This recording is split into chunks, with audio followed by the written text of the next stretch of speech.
डर का भी विषय सही होना चाहिए, डर भी सही केंद्र से आना चाहिए। हम खूब डरते हैं, पर हम बिल्कुल जो एकदम कहिए कि दो कौड़ी की चीज़ें उनको लेकर डरे रहते हैं, जो रहें ना रहें कोई फ़र्क नहीं पड़ना, उनको लेके तो हम एकदम भयभीत रहते हैं। और जो चीज़ बचाने लायक थी उसको हम बचा नहीं पाए, उसको हम रोज़ खो रहे हैं और हमें धेले का अंतर नहीं पड़ रहा, उसको लेके हमें कोई डर नहीं है। तो डर अच्छी बात है, संतों ने यही समझाया है। कहते हैं चिंता भी अच्छी बात है, राम की चिंता करो। डरना भी अच्छी बात है, भय बिनु होए न प्रीति, भय पारस है जीव को, निर्भय होए न कोय। कहते हैं भय बहुत अच्छी चीज है, निर्भय होना गलत है, भय ही है जो तुमको बदल देगा, पर फिर वो सही भय होना चाहिए।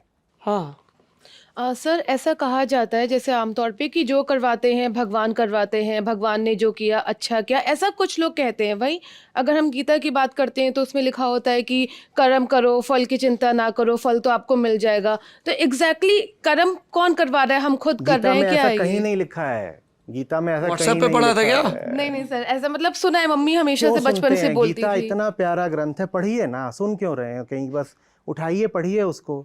गीता बिल्कुल नहीं कह रही है कि कर्म करो फल की चिंता मत करो। गीता कह रही है कि जब सही कर्म करोगे तो फल की चिंता होगी ही नहीं। वो सही कर्म है जो व्यक्तिगत केंद्र से ना किया गया हो, जो आप बस अपने लिए नहीं कर रहे कि मैं, मेरा परिवार, मेरी जेब, मेरी रुचियां, मेरे स्वार्थ, वो सही कर्म है। चूंकि वो अपने लिए नहीं कर रहे हो तो उसी को सांकेतिक तौर पे यूफेमिस्टिकली कह देते हैं कि कृष्ण के लिए कर रहे हो। तो ऐसे भी कह देते हैं कि कृष्ण को समर्पित करके करो, या कह देते हैं कि वो निष्काम कर्म है, क्योंकि अपने लिए नहीं है। गोविंदम तुभ्यमेव समर्पित। अपने लिए नहीं है, अपने लिए नहीं है। लोग फंस जाते हैं, अपने लिए नहीं तो किसके लिए है? तो उनको समझाने के लिए कह दिया गया कि गोविंद के लिए है, गोविंद को समर्पित है। गोविंद को नहीं समर्पित है। उसका अर्थ बस ये है कि अपने लिए करोगे तो वही तो कर रहा होगा ना जो दुखी है। वो दुखी है इसलिए अपने लिए कुछ करना चाहता है, पर वो दुखी क्यों है? क्योंकि पगला है। एक पगला अपनी भलाई भी करेगा तो क्या करेगा? और गड्ढे में गिरेगा। तो अपने लिए करो ही मत कुछ। अपने लिए अगर कुछ कर सकते हो तो यही कर लो कि अपनी सफाई कर लो, अपने लिए अधिकतम तुम ये कर सकते हो। ठीक है। दूसरा आपने जो बोला अभी, पहला जो मुद्दा था कि भगवान ने क्या बोला था? जो करते भगवान करवाते हैं।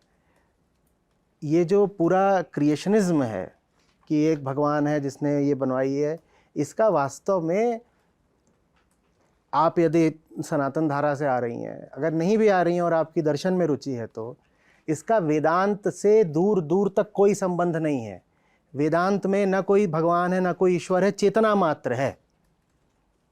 तो ये जगत कहाँ से आ रहा है? ये आपकी चेतना से आ रहा है। आपको दिख रहा है इसलिए है, किसी ने बना नहीं दिया। समझिएगा, जब आप कहते हैं भगवान ने दुनिया बनाई, तो उसमें सबसे पहले आपने असर्शन क्या कर दिया है कि दुनिया है और मैं हूं। वेदांत कहता है तुम्हें कैसे पता कि दुनिया है? तो आप कहेंगे मुझे दिख रही है तो है। बोले यही तो अहंकार है कि तुम्हें जो अनुभव हो रहा है तुम्हें लग रहा है सच ही है। तो वेदांत कहता है सबसे पहले तो ये पूछो कि क्या दुनिया है भी? तो तुम्हें कहना पड़ेगा कि मुझे दिख रही है इसलिए है। तो तुम्हें कहना पड़ेगा क्या तुम भी हो? तुम्हारा भी क्या प्रमाण है? तुम्हारी ही गवाही के अतिरिक्त कि तुम हो। तुम्हें कैसे पता तुम हो? तुम कहोगे कि ये जो बैठे हुए देवी लोग ये कह रहे हैं कि आप हैं, कि ये तो मुझे ही दिख रहे हैं ना, तो इनके भी होने का क्या प्रमाण है मेरे अलावा? तो ये तो मैं अपना ही सेल्फ वेरिफिकेशन करे जा रहा हूं। मैं ही बोले जा रहा हूं मैं हूं, और खटाखट अपने आप को मैं सत्यापित करे जा रहा हूं। और फिर मैं कह देता हूं दुनिया है, और दुनिया है तो किसी भगवान ने बनाई, ऊपर आसमान पे बैठा है। तो वेदांत कह रहा है इस तरह की बाल कहानियों के लिए कोई जगह नहीं है। कोई नहीं ऊपर बैठा है जो बना रहा है, चेतना मात्र है, और चेतना की अशुद्धि है। चेतना है, चेतना की अशुद्धि है। शुद्ध चेतना को आत्मा बोलते हैं।